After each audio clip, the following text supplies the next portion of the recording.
Kumusta po mga kapatid? Mukhang lumalapit-lapit na ang konting panormal-normal ng ating buhay. At sa ganito mga panahon, napakaraming mga nagpapapray, napakaraming mga prayer request, maraming humilig bigla mag-pray. Prayer is a very mysterious force, mysterious power. There is almost very little known about prayer kung tutuusin natin. Kaya parang hit and miss sa mga prayer ng mga tao. Mintis dito, tama doon, may nagwo-work, merong parang hindi. Paano nga kaya yan? It is very important to review, to study how Jesus prayed. Kaya ang pag-aaral natin ngayon, isa na namang review, hindi ito bago, pero nawa meron tayong mga makitang bagong pagkaunawa sa prayer when we study and analyze more closely the Jesus prayer. So ang ating pamagat, pag-aaral natin ngayon, Jesus prays. Si Jesus nagdarasal. Jesus taught people to pray. Isang central teaching niya yan. Luke 18:1. Then Jesus told His disciples a parable to show them that they should always pray and not give up. So, pray. Marami mga kuminsan nagme-message sa akin, nagte-text, paano po ba ako magpe-pray? May sakit ang nanay ko, hindi ko alam kung paano ipagpe-pray. May problema ako, paano po ba ako magpe-pray? Well, to begin with, just pray. Pray from your heart. Wala naman sigurong maling prayer. Meron lang talagang napakatamang prayer, pero wala naman sigurong ika-count ang Diyos na maling prayer. Maling paraan ng pagpe-pray. So kung sa palagay mo, hindi mo alam how to pray, mag-pray ka na lang basta from your heart. And then begin from there para ma-develop ang prayer life. Jesus taught people to pray alone. Ito ang napakahalaga nating maintindihan. Matthew 6:6, but when you pray, sabi ni Jesus, go into your room, close the door, and pray to your Father who is unseen. So una, pupunta ka na sa room mo, tapos isasara mo pa yung pinto. Yung mga iba naman pilosopo, paano po pag walang room? Well, you have to develop a room in your mind. Ang importante dito na itinuturo ni Jesus, dapat private. Dapat may privacy. Dapat kayo lang ng Diyos ang nagtatalastasan, walang ibang kasali, walang ibang kasangkot sa usapan ninyo. How you create that space, physical space, or that space in your mind and in your heart, ikaw na siyempre hindi diskarte nun. Importante yung pumunta ka sa room or the equivalent of room.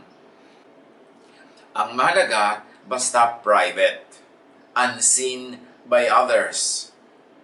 Only the Father is the audience, and you are free to not perform. Bakit mahalaga yon? Because many prayers, even especially for others, is better done in private.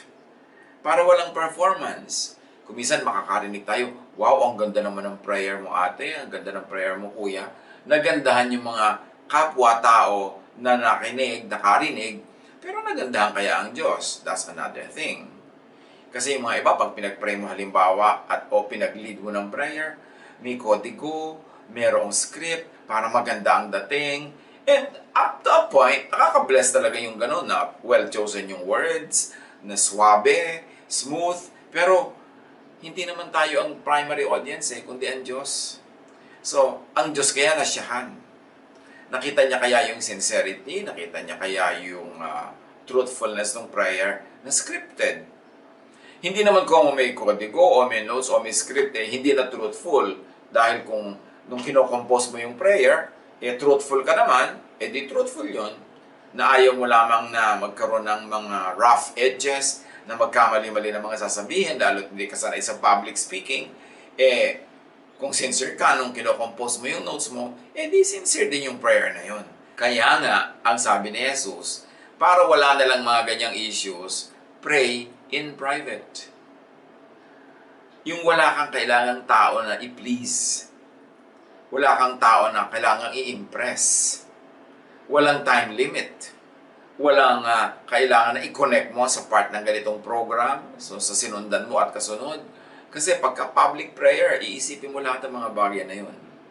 Napakahalaga, lalong-lalo sa prayer for the sick, prayer for people with requests, especially in prayer for victory against opponents, When people ask me to make that kind of prayer, I'll say, okay, I'll pray alone. I'll pray in private. Alam ko na yung prayer request mo, magpe-pray ako. Why? Because pag walang audience, walang mga nakapaligid, you could pray according to your conviction. You could pray according to the Spirit's leading, not as requested. Kasi may mga panahon na may nagre-request sa'yo magpa-pray, pero deep within you, in your heart of hearts, hindi yun ang gusto mo ipag-pray para sa Kanya. Hindi yun ang leading mo na ipag-pray para sa Kanya. So, alin ang susundin mo? Yung request niya o yung nasa loob mo, yung niloloob mo? Again, masosolve yun kung nagpe-pray ka in private.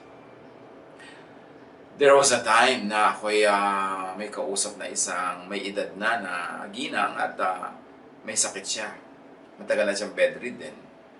Ang request niya sa akin, nawa ay tawagin na siya ng Panginoon at bawiin na ang kanyang buhay at umuwi na siya sa Panginoon. May mga anak siyang nakapaligid. So, kinailangan ko pang tanungin yung mga anak, agree ba kayo sa prayer ng nanay niyo? Bago ako mag-pray. So, you see, kailangan ko pang kumuha ng mga boto ng mga tao sa paligid. Kasi anong gagawin nila kung sinunod ko yung nanay niya at pinag-pray ko nga na babawian na ng buhay, ayaw pa pala ng mga anak. So, sino ngayon ang ipiplease nung prayer ko? Well, mabuti naman at yung mga anak din ay agree na rin kung anong gusto ng nanay nila, ginalang nila. So, we prayed that way. Kaya lang, after a few days, nagpatawag yung nanay, bawi daw ang prayer, bawi. Kasi gusto pa niyang mabuhay ng mahaba-haba. For whatever reason. Meron na naman siyang dahilan para humaba ang buhay. Yun ang mga complications ng prayer na may human audience. Pwedeng maging performance, pwedeng magkaroon ng political underpinnings, pwedeng magkaroon ng hidden agenda. Lalong-lalo kung program na malaking-malaki, na gusto mo magpa-impress, maganda ang dating ng prayer mo, minsan nagiging secondary audience yung Diyos. Hindi naman lagi. Pwede namang ang ganda ng prayer, scripted na prayer, memorized prayer, pero sincere pa rin, pero mas maraming complications talaga pag may human audience. Sa pagpapatuloy ng turo ni Jesus about private prayer, sabi niya, pray in private, no? Then your Father who sees what is done in secret will reward you. So there's a greater opportunity to be blessed when it is done in secret, because apparently, according to Jesus, that's the way the Father likes it to be. Luke 9:18. Once, when Jesus was praying in private, very clear, emphatic. Huwag na natin ituloy yung sentence kasi hindi yun ang lesson natin. Pero introduction, once when Jesus was praying in private. Matthew 14:23. After he had dismissed them, he went up on a mountainside by himself to pray. Later that night, he was there alone. So this is another motif. Aside from being alone, mountain.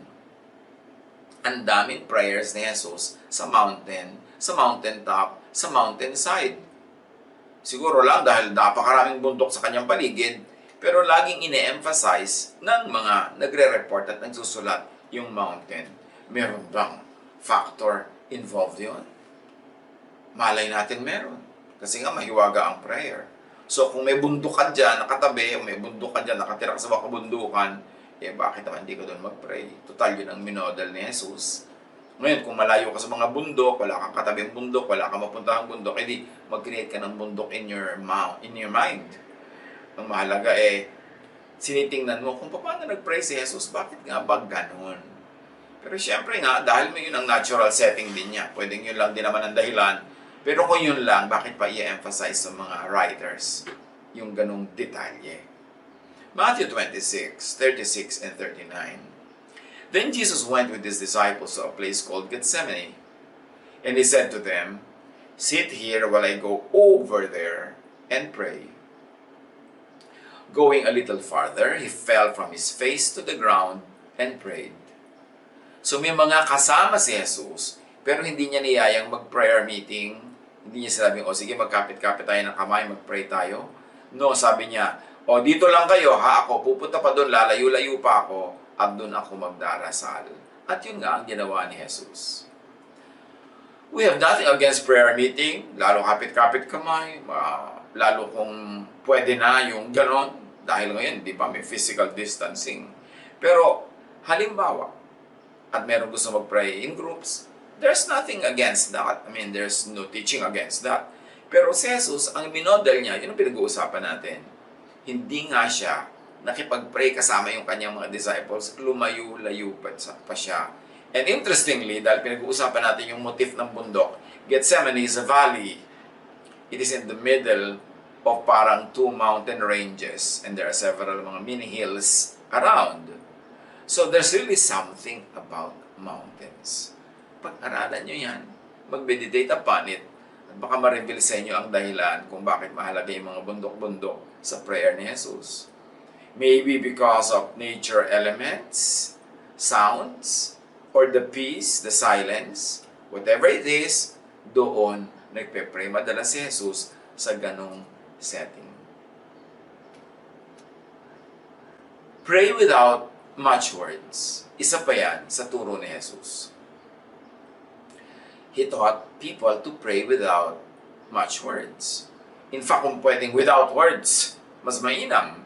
Matthew 6:7, and when you pray, do not keep on babbling like pagans, for they think they will be heard because of their many words. So, huwag na lang daw maraming salita, maraming words, maraming dekorasyon na madalas mangyari sa public prayer.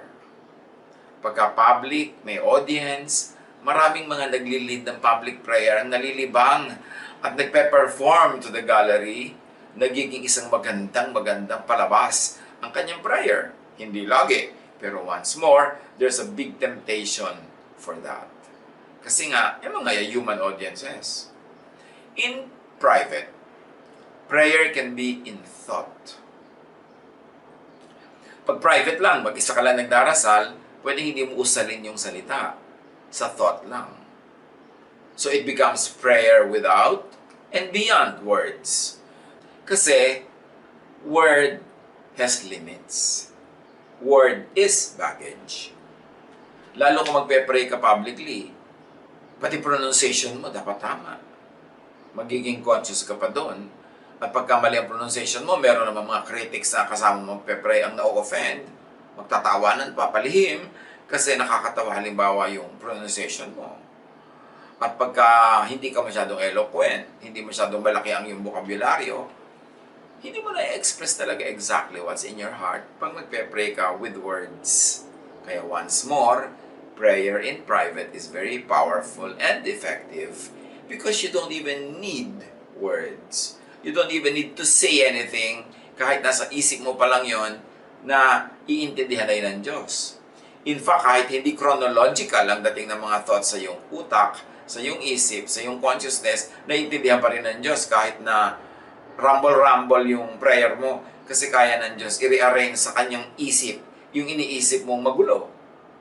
Pero kung may nakikinig na kapwa-tao, kailangan organize yung mga sentences mo. May agreement of subject and predicate. Kailangan tama ang mga tenses. That's why praying in public is very, very challenging. So in private, prayer can be in spirit. Whatever it means to you. Let no one define to you what spirit means. Kailangan ikaw makadevelop ng sarili mong spirituality.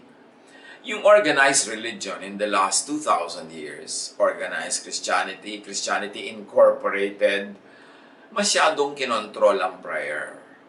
Masyadong scripted ang prayer. Laging may mga standards kung paano ang prayer. At kung may mga prayer meeting, kahit ang mga Bible-based Christians, nakalista sa board ang prayer o electronically nakalista kung ano ipagpe-pray, naka-assign kung sino ang magpe-pray, pati length of time that you can pray. So, controlled lahat. How can you pray in spirit when everything is scripted? Once more, ang sagot, pray in private. Beyond human rules, beyond human conventions, and beyond human communication systems. Importanteng makadevelop tayo ng personal prayer life. Hindi yan madedevelop kung laging organized, controlled, at scripted. In private, prayer can be in bodily gestures, even in dance. Kaya marami mga ancient peoples ng araw, ang prayer nila pasayaw. Kahit sa Pilipinas, marami tayong sayaw na actually prayer yon. Kasi kung pwede mag-pray ang dila with words, kung pwede mag-pray ang mind with thoughts, pwede mag-pray ang body with movements. That's why dance is sacred pagka ginamit mo ng tama. So pwedeng yung prayer mo, nagda-dance ka mag-isa. Gagawin mo ba yun kung public? Pwede kang lumuhod, pwede kang tumayo, pwede kang humiga, pwede kang dumapa. Kasi wala namang tao magkikriticize sa'yo o kailangan makayan unawa ng ginagawa ng katawan mo. Kaya mas may kalayaan to pray privately. And in private, prayer can be in artistic and expressive media. Painter ka, pwede ka ba mag-pray by painting? Why not? Musician ka, pwede ka ba mag-pray by playing music? Why not? Athlete ka, pwede ka bang mag-pray by doing calisthenics or doing athletic contortions? Why not? Naiintindihan ng Diyos yung language ng iyong katawan. Kaya napakahalaga yung freedom, and that freedom is available in private. Private prayer opens the spiritual discourse with God. Wala kang kailangang conditions, walang kailangang ma-meet na requirements, malaya ang kilos ng Espiritu.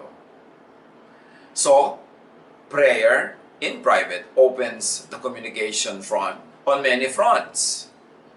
Ang daming pwedeng daanan ng communication nyo ng Diyos. In many forms and media. On many levels. To boundless dimensions. That's why prayer becomes a true spiritual experience. Pwede rin naman yan mangyari sa group prayer, yung true spiritual experience, multimedia, multidimension. Pero mas mahirap mangyari. Kasi iba-iba ang isip ng mga tao, iba-ibang iniisip nila, iba-ibang taste nila, kaya mas madaling mangyari yan sa private prayer. Ang sarap kung meron kang kagrupo na mag-pray, kayo ang laging nagpe-pray na nagkakaintindihan na kayo, iisa na ang pintig ng inyong puso, iisa na ang inyong language, whether it is verbal or non-verbal, then maganda makipag-pray together with such a group. Pero kailangan na-develop nyo na yung unity of spirit, unity of the bodies around, para yan ay magkaroon ng sense to everyone present. So Jesus prayed in quiet places. Luke 5:16, but Jesus often withdrew to lonely places and prayed. In fact, what is so interesting is this. Ano talaga ang nangyayari pag nagpe-pray si Jesus in private? Hindi naman sinabi, walang nagsabi, kasi wala namang nakakita dahil private nga. Dahil yung prayer niya ay private. Yung sinasabing pagkahaba-habang prayer niya sa John 17, dapat reviewin kung gaano talaga ka-personal yung prayer na yon. Dahil bakit naman nalaman nung nagsulat ko nung pinag-pray ni Jesus, nag-iisa naman si Jesus. Ang haba-haba pa, complete sentences, very complex. In-interpret kaya yan ng mga writers later. In-imagine nila, tapos in-interpret nila, o meron silang basis for thinking na pinag-pray ni Jesus, tapos di-restate na lang nila in sentences that could be understood by people. Kasi wala naman nag-record, nakarinig ng prayer niya sa Book of John. That's a very interesting study. So mga kapatid, let's open our hearts, our minds to the possibilities of the Jesus prayer outside of the traditional understanding that we have. Dahil bakit pag nagpe-pray siya, nangyayari talaga yung pinagpe-pray niya. Pag nag-uutos siya sa hangin, sumusunod yung hangin. There must be something happening during his prayer, in his prayer, that's still unknown to us. Kasi nag-assume na tayo na naintindihan natin yung prayer. May mga konti in the past na nag-assume na naintindihan nila, itinuro sa atin at nilulunan natin yung turo nila. Hindi na tayo nag-iisip para sa sarili natin. Kaya mga prayer natin ngayon, mechanical, scripted, traditional. Kasi wala na nag-iisip na, hey, teka, tama ba tayong mag-pray? Ito ba talaga ang pinagpe-pray? Ganito ba talaga dapat mag-pray? Dapat i-question yan. Kasi kung tama ang pagpe-pray natin, dapat napaka-powerful ng ating spiritual life. So review. Develop your own personal style. At magagawa mo lang yan if you pray in private.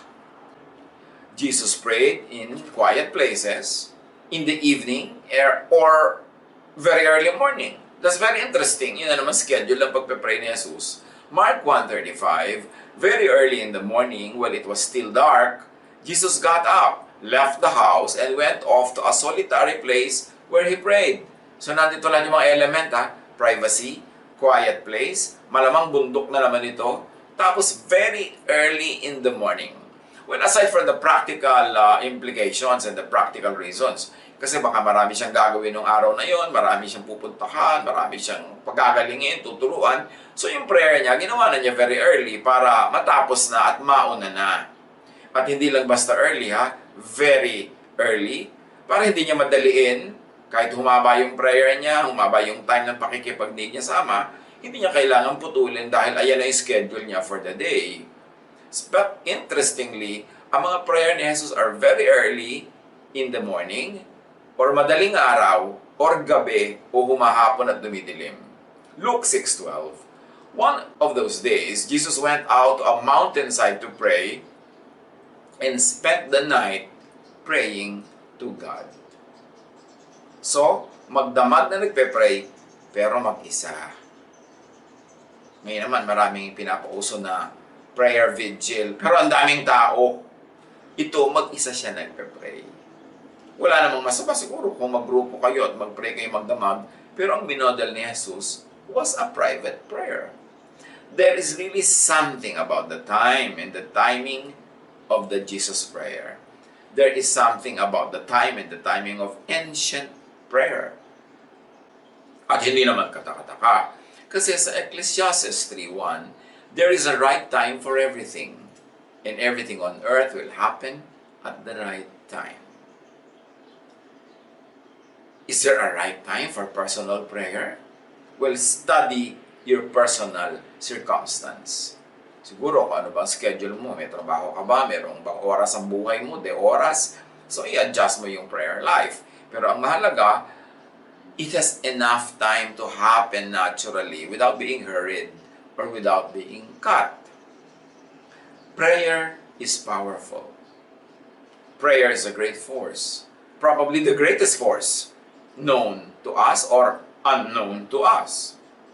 When done and employed correctly, prayer can override natural law. Prayer can actually ask for a miracle. Maraming nangyaring ganyan. Prayer. They asked Jesus na iligtas sila sa bagyo. Jesus made a miracle. Maraming mga examples in the Bible, pati sa ating mga personal lives.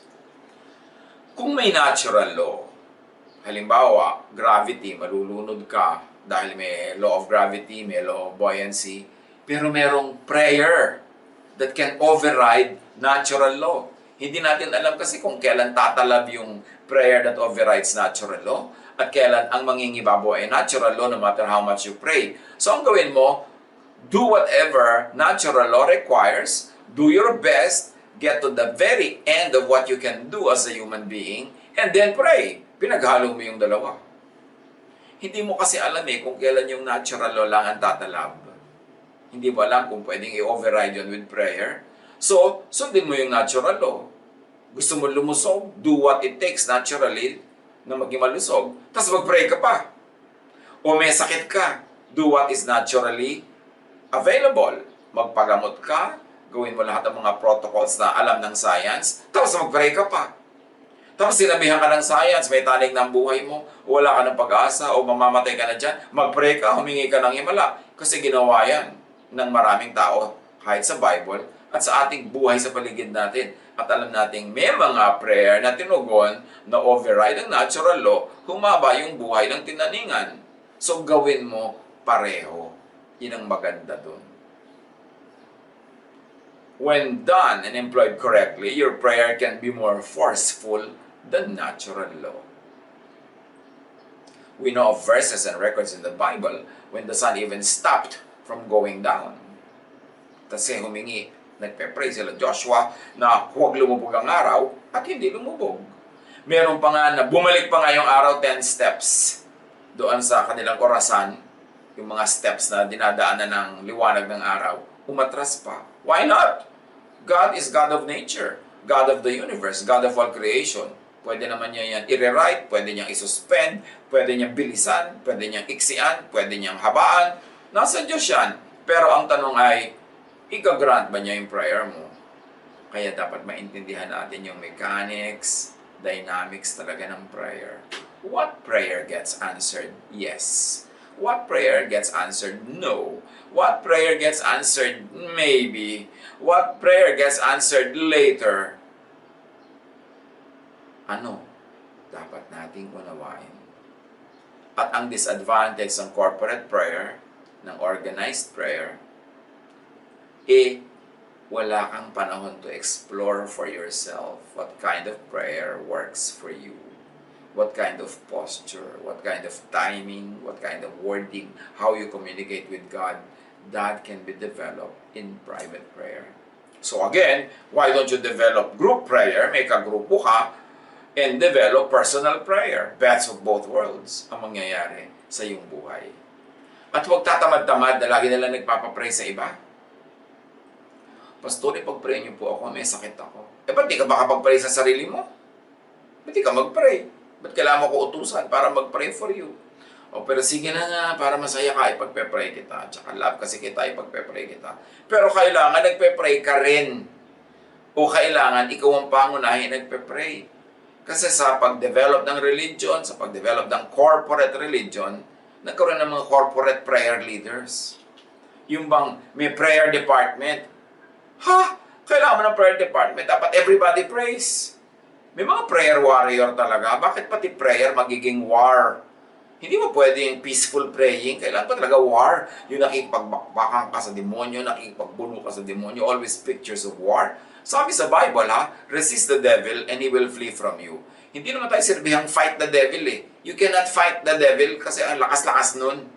Ang sabi lang, resist the devil in the name of Jesus. Hindi mo siya kailangang makipagbuno ka. Yung pitikin mo lang yan. Sabihan mo lang umalis. In the name of Jesus, hindi mo kailangan makipag-boxing sa kanya at makipag-karate-karate sa kanya kasi hindi mo kaya yun. Pero resist the devil and he will flee from you. So ang prayer talagang kailangan gawing fight, kailangan gawing war. Masyado naman kasing warlike yung mga ibang religious style natin eh. Lagi nakaka-stress, lagi nilang may demonyo, lagi nilang labanan. Hindi mo pwede mag-pray quietly, calmly, tulad ng pagpe-pray ni Jesus. Well, there's nothing wrong siguro with being a prayer warrior. Pero ang tanong ko lang, hindi mo pwede maging prayer ambassador para peaceful? Kasi si Jesus is the way of peace. Bakit kailangan tayo mag-stress? Lagi na lang tayong warlike, lagi nakakapagod yun eh. So, tahimik lang na prayer. Can you develop that? Magandang pag-aralan at magandang subukan. So, importante, i-develop ang personal life. Humingi ng mga himala kung gusto, kung kailangan. But of course, begin with natural law. Of course, normally, stick to natural law. Bago ka humingi ng himala, gawin mo muna ang lahat na magagawa mo bilang tao. At the end of what you can do, doon mo nalang hingin ang himala. Pero, huwag tayong sobrang mahumaling din sa natural law na malilimutan na natin na yes, may himala, yes, may prayer, at maraming unknown sa prayer. Ang dami pa. Wala naman kasi masyado nakapag-develop niyang prayer sa kanyang buhay dahil in the last 2,000 years of Christianity, all sekta, all grupo of Christianity, regulated ng church yung prayer, pati kung ano ipagpe-pray, paano magpe-pray, kailan magpe-pray, kaya walang nakadevelop ng personal prayer life. It's time na makadevelop tayo niyan. Magising tayo sa katotohanan. Huwag nating blindly, mechanically, robotically, ulit-ulitin yung itinuro ng mga nauna sa atin sa church kasi namana din lang yun nila yan sa nauna sa kanila. So at the end of the day, generation to generation of prayer and prayer people, yun pala, meron lang isang umimbento nun somewhere in the past. Kung anong right niya na mag-imbento, right din natin ngayon to reinvent it because we all have personal correspondence with God. Develop prayer. But kailangan, Spirit-led. When Spirit-led, when empowered, prayer of faith, it can move mountains. Remember, prayer can move mountains. It goes against natural law. May hangganan din ang natural law. Hindi lahat pang natural law lang. Kaya natin ine-emphasize to observe natural law, to follow natural law, to respect natural law. Kasi marami mga tao hyper-spiritual. Inuuna na nila, himala na muna bago nila gawin yung dapat gawin. May sakit, ayaw uminom ng gamot. May sakit, ayaw uminom ng mga tamang pampagaling. May sakit, ayaw magpalakas ng katawan, ayaw magpahinga. Dadaanin sa prayer. So, yan ang ine-emphasize natin ng natural law. Mag-natural law ka muna. Pero, hindi lang lahat natural law. Meron ding himala. Meron ding unknown. So, be good at both. Sa pag-observe ng natural law at sa paniniwalang yes, prayer can move mountains. Prayer can actually circumvent natural law. Can even overpower it. Pero kailangan yon prayer of faith. Prayer that is really in accordance with the will of God for natural law to be superseded by the power of faith. Mark 11:23. And if you have no doubts in your mind and believe that what you say or what you pray will happen, then God will do it for you. So you see, pwedeng madaig ng isip, ng thought, ang physical world. Pwedeng madaig ng faith, ang natural law. Magandang i-develop yan. Matthew 17:20-21, he replied, "You cannot do it because you have so little faith. Truly I tell you, if you have faith as small as a mustard seed, you can say to this mountain, 'Move from here to there,' and it will move. Nothing will be impossible for you." So prayer is very much about one's personal spirituality. Ang hirap naman magkuha ng average and communal spirituality kung 5 kayo nagpe-pray together. Paano kung merong isa doon ang bababa ng faith? Ibababa niya ang average sa inyong lahat. Kaya mahalaga makadevelop ng personal prayer.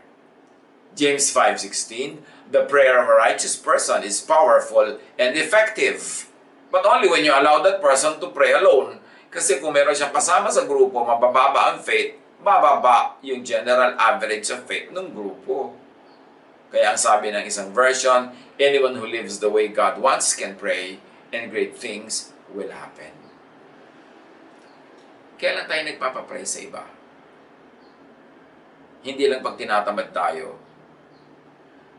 Pag talagang alam natin na mababa yung faith natin sa oras na ito, mahina, tapos alam natin na merong malakas yung faith niya, mataas yung faith niya, doon tayo magpa-pray para yung prayer niya ang madinig. Siguro, yan ang isa sa mga importance ng intervention. Yun ang nanalangin ka para sa iba. Yung pagka sobrang hina ng pananalig nila, hindi sila makapray, o sobrang silang involved sa issues nila na hindi sila makafocus how to pray, that's when the prayer of another person is important and useful. Pero huwag natin gawing bisyo na lagi nagpapapray sa iba. Kailangan tayong kauna-unahan nagpe-pray, dinedevelop natin ang ating personal prayer life. So pray. Whatever you know about prayer, whatever your attitude about it is, whatever your belief about it could be, just pray. You cannot go wrong praying. Pray in public if you must. At may mga event na kailangan talaga yun. Pray with others if you must. But your most important prayer is your private prayer. Learn how to pray by private tutorial from and by the Holy Spirit. It can happen most effectively when you are alone. This is why it is best to pray in private. At kung may bundok pa, the additional bonus. Dahil hindi pa nga natin naintindihan kung anong role noon, kung meron, di gamitin mo. Unknown to you or known to you, it will work kung nananalig ka. Tapos kung meron ka pang oras ng gabi, magdamag, o may oras kang very early in the morning, di gamitin mo yung schedule na yun kasi yun ang minodel ni Jesus. Wala naman siguro mawawala sa yung sundin mo yun. Kung kaya mong sundin, and if your personal circumstance allows that kind of schedule. Find your best and your most suitable prayer time, prayer place, and prayer language in form. But in any way and in every way, pray. Just pray. God bless us all.